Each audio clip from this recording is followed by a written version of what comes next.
SpaceX has fired Booster 7, America's secret space plane has returned to the Kennedy Space Center, NASA's SLS is once again ready for launch, and a lot more is coming up in Monday's TMRO Space News.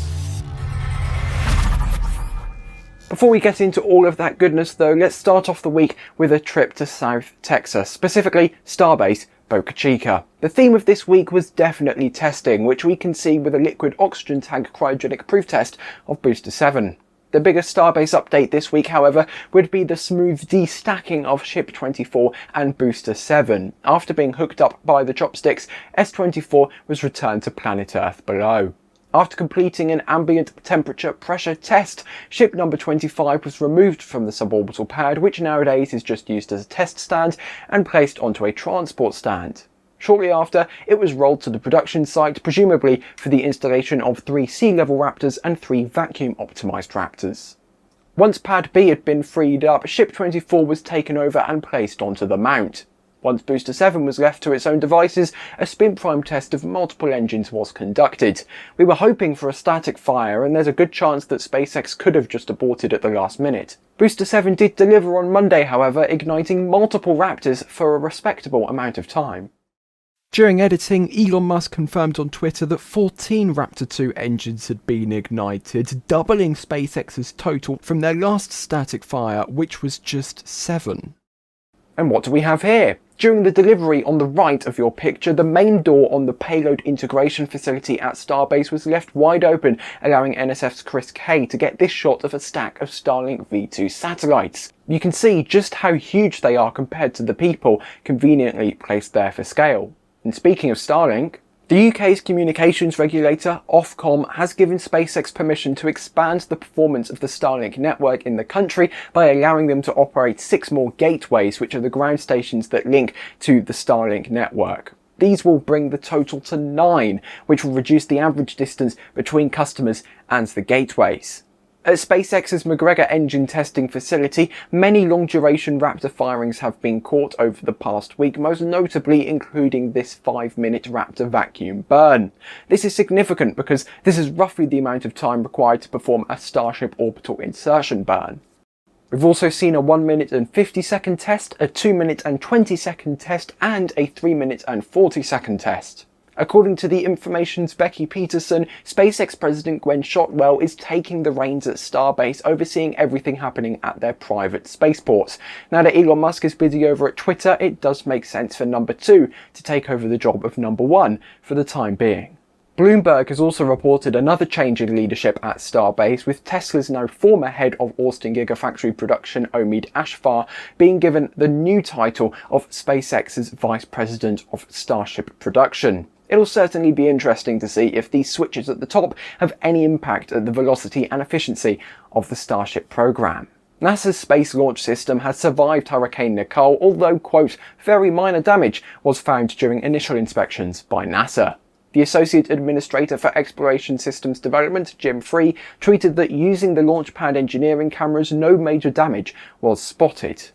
The date of Monday the 14th was scrapped before the storm passed through the Cape, and at the time of writing, NASA are still targeting Wednesday the 16th as the first launch attempt they're going to head towards. As a backup, November 19th is still on the table. A peak gust of 132 km per hour was recorded 18 metres above the ground, which is just 5 km per hour under the safety limit. Other weather stations at the pad recorded gusts up to 160 kph higher off the ground. However, NASA hasn't told us what the limits are at those heights. Something that was pointed out during the pre-launch briefing by NASA was a strip of RTV material which was blown off during Nicole. This is going to be inspected, and if the flight cannot proceed with it, then we're rolling back, baby.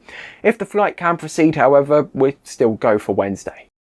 Another technical glitch that isn't expected to cause any major issues is with the tail service mast umbilical liquid hydrogen connection. However, this does have redundancy. The US Space Force's secret space plane, the X-37B, has just set a new orbital endurance record, returning to Earth after 908 days conducting NASA and military science experiments on its 6th flight. For the first time ever, this mission was launched with a service module, giving more capacity for payloads. However, This can't be recovered, so it burnt up in the atmosphere whilst the X-37B landed at the former shuttle landing facility at the Kennedy Space Center. This mission began back in May of 2020, launching from Slick 41 on an Atlas V. One of the NASA experiments which caught my eye was the Materials Exposure and Technology Innovation in Space experiment, abbreviated to METIS-2, which exposed multiple materials to the vacuum of space.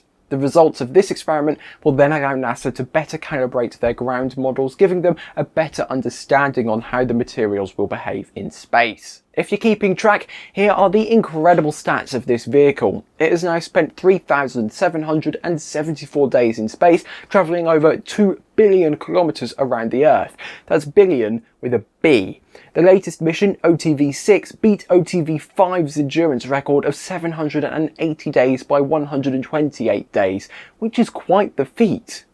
Aspiring German spaceline rocket factory Augsburg, commonly known as just RFA, have unveiled their second stage to the world of their first rocket, which is called RFA-1.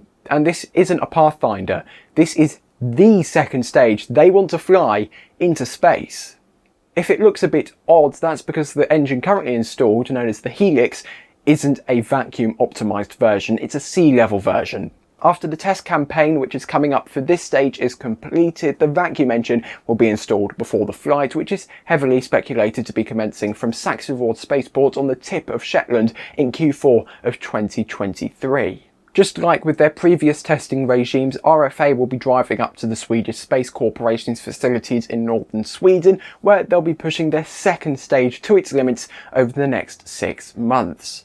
We're starting this week's traffic update aboard the Tiangong space station with resupply mission Tianzhou 4 undocking from the Tianhe aft port at 06:55 UTC on November the 9th. This vehicle will have already or will be soon burning up in the Earth's atmosphere. After that space station departure, we had an ISS arrival with Cygnus NG-18 being captured by the Canadarm at 10:20 Universal Time on Wednesday. You may have noticed that only one of the solar panels had fully deployed, however, even with half the generating capacity, NASA ruled that it was safe for Cygnus to proceed with the berthing procedure, which was completed at 13:05. Next up, on Thursday the 10th, the final ever Atlas V out of Vandenberg was lifting off Launch Complex 3 East at 09:49 UTC, carrying the Joint Polar Satellite System 2 for NOAA and alofted NASA's low Earth orbit flight test of an inflatable decelerator. After the former was successfully placed into its sun-synchronous orbit, the latter was inflated and re-entered the Earth's atmosphere. After inflating its parachute, the inflatable heat shield splashed down in the Pacific Ocean near Hawaii. With the success of this test mission, the technology is ready to be applied to future crewed and robotic missions to places with atmospheres, such as Mars. China launched twice over the past week. Firstly, it was Yunhai 3, a satellite which has been reported to research the atmosphere and environment. This launched at 22:52 UTC on Friday, the 11th of November, from Launch Complex 9A at the Taiwan Satellite Launch Center. The next day, the 12th, at 02:03 Universal precisely, the resupply mission Tianzhou 5 was launched by this Long March 7 from LC-201 at the Wenchang Satellite Launch Center on Hainan Island. After obliterating the 3 hours and 3 minutes Soyuz speedrun time, the cargo vessel arrived at the Tiangong space station just 2 hours and 7 minutes after launch, docking to the aft port on the Tianhe core module at 04:10 UTC the same day, setting a brand new world record. SpaceX are making the traffic segment this week right at the end with their 52nd flight of the year. This guarantees an average of 1 flight per week for this year, which is just insane. For this flight, Falcon 9 was carrying Galaxy 31 and Galaxy 32 for Intelsat, which are 2 more satellites designed to free up space from older satellites on the 300 MHz spectrum, which is used for 5G. If the satellites work, Intelsat will receive $4.9 billion from the Federal Communications Commission. The booster supporting this mission, B1051, completed its 14th mission by not landing on a drone ship, not returning to a launch site, but burning up in the Earth's atmosphere. The fairings, however, were scooped up by support ship Bob. Coming up over the next 7 days, ABL Space Systems are debuting their brand new RS-1 rocket from Kodiak, Alaska. China is flying Yaogan 3403 on a Long March 4C from Jiuquan. Artemis 1 is launching on the Space Launch System on Wednesday. Also on Wednesday is a Ceres 1 from Galactic Energy with several Zhilin 1 satellites. Thursday we'll see Starlink Group 2 Mission 4 from Vandenberg, and Sunday we'll see Eutelsat 10B, also on a Falcon 9 from the Cape.